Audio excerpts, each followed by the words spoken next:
Williams joins us. He is the 5th head coach in Silvertips hockey history.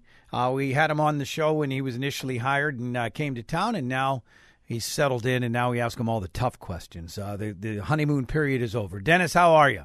Yeah, I'm great, thanks. How are things your way? Good. Oh, we're going to ask you the tough questions now. No worries. I hope I can answer them well for you. So, how you doing? Not bad. I just got in yesterday. I drove from Bloomington, Illinois, which was 31 hours, and I'm just getting ready to get to focus on hockey much more here now. Now, when I used to drive a lot across the country, and everyone handles a long drive differently, you did it all in one. You grind it out 31 straight hours, or did you break it up in 3 days and have some fun and stop to see the world's largest ball of thread or anything like that? Yeah, well, I drove the first day to Cheyenne and Wyoming, and then I made my way up to somewhere in Oregon. I'm trying to think now, maybe Pendleton, I think it was called. Okay. And then I only had about 4 hours in. So I did about 13 hours a day, but like you said, I kind of stopped and did any sightseeing or took my time a bit more. Was it fun? You know what? It was relaxing at times because my cell service was out for like 4 hours at a time. Yeah. So, it was kind of nice, just quiet music going, and it's just yourself, so you could do some thinking. And as you start to make your way across and you get into the mountains, it sure was pretty. You know what we call that? The good old days.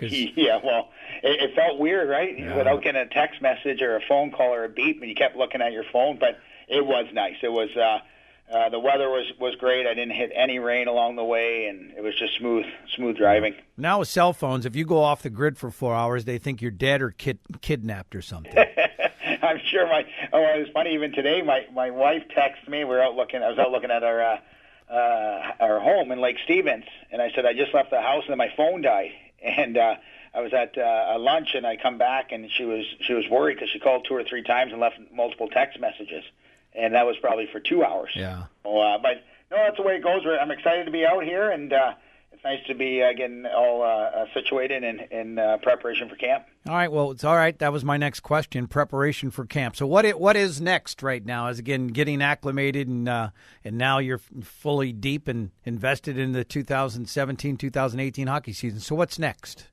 Yeah. So right now, lately, like again, I got in yesterday, but it's a lot of putting together game plan, philosophy, putting together video. I've been sitting here breaking down a bunch of NHL clips and just face-offs, and offensive D zone and neutral zone, and it's kind of,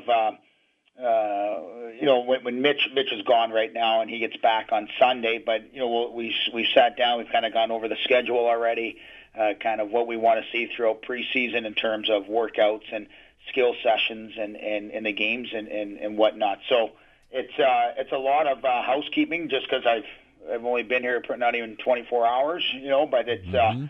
It sure is nice to be out here and getting working again. When you look at the schedule, you probably look at it differently. We look at it as like, wow, Friday night game, Saturday night game. We're looking excited. It's all the weekend games. You're looking at it, well, there's 4 home games and 5 days here, and there's this road trip here. So as you looked at the schedule, what did you make from it? Well, definitely we have a lot of 3-3s. I noticed Friday, Saturday, Sunday nights.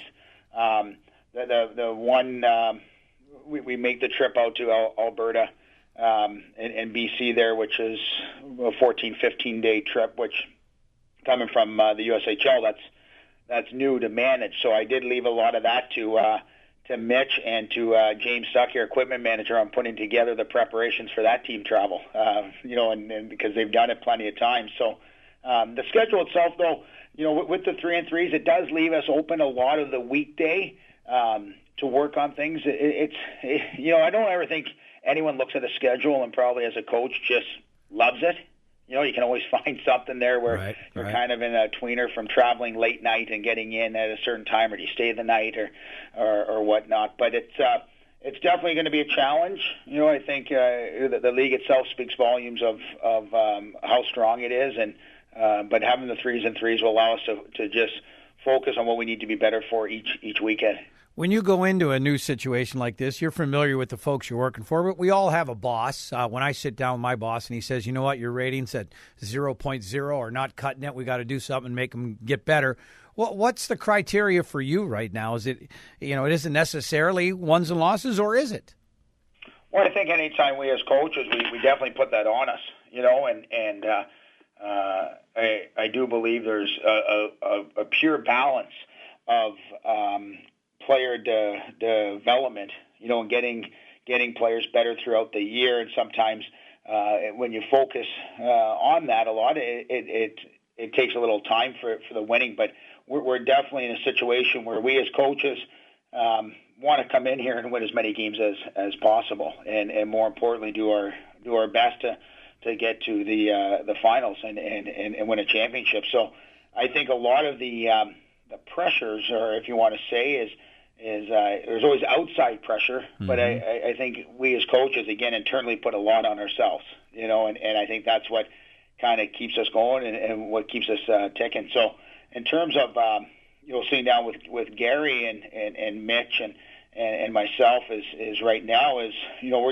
my focus right now is watching these players come training camp, all our new players, all our veterans, trying to get a bit of a blank canvas before I go in there, so I can give everybody a clean slate of maybe if a player felt like they weren't in the right situation last year or vice versa. I can't guarantee anything, but they're going to have the opportunity to prove what type of player they're and where they want to play in the lineup, and then it's up to them to do it.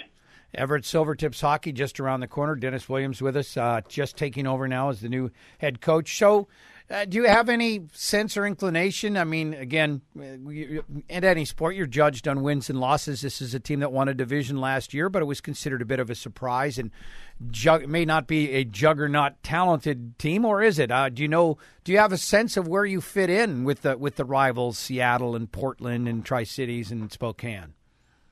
Well, I haven't done a ton of homework on our opponents, as I'm trying to just worry about us right now. Obviously, as we get into preseason, I'll have my opportunity to watch a lot of those teams, starting with the showcase here in September there, and really, and same with our scouting reports. When I used to coach, we have to know our opponent quite well. We as coaches obviously do as we go into it. Their tendencies, their makeup, obviously key players, but I sometimes think we forget about putting our focus just on our own team and our own players and focus on making them better and let us execute our game. And a lot of times I always try to do that well, so that teams have to keep changing their game to match what we do. So it's kind of a cat and mouse game. But there's definitely going to be some pretty good hockey players in the league, just based on as well what happened in the NHL draft. Especially if a number of those players are back. So it definitely is going to be a challenge where I expect it to be a tight division, like any time there's. It always is. Yeah, and it's not much of a difference, right? When you look from the top four teams to the bottom four, it's a handful of wins, and but those handful of wins are hard wins. And as coaches, I always say we always look back and you think about that point you might have lost in overtime or anything like that, and it drives you crazy. But it is tough. Like I said, great coaching, great players, and it's going to make for a real challenging year, but one that I'm extremely excited about. Well, it's hard to think hockey right now when I look out my window, other than it's quite smoky from all the fires up in Canada right now. But 90-degree weather, but I guess a good place to be is on the ice right now and cool down a little bit. So is it to the point now where for your wife and your family, your life now changes? It's hockey season for you, isn't it? Well, it is, and believe it or not, I have to fly back home next week and drive another car out with my wife and kids this time. With the kids? With my two girls and their dog. Our dog's having troubles. She has a heart murmur and can't fly, so we've adjusted course so we can drive her. So things you do for your pets, and so. Yeah, it's my wife, my 5 and 8-year-old, and a 10-year-old dog. Well, now you know where the ball of yarn is and the roadside attractions. Will you take the exact same route, or will you say, I want to go different this time? Yeah, we are. I took 80 across this time, knowing it was maybe 100 miles longer, just so I didn't have to take 90 twice. Right. So this time we're going to go through 90, and I think we're going to stop at Mount Rushmore and do some sightseeing stuff for a day, just so we can kind of tie it in, because as you probably know, with a 5 and 8-year-old girls in the back, doing the 13-hour days are probably impossible. So we're going to try to tie in some history sightseeing with them. Fantastic. Well, enjoy the drive. Stay safe, and we'll ask you the really.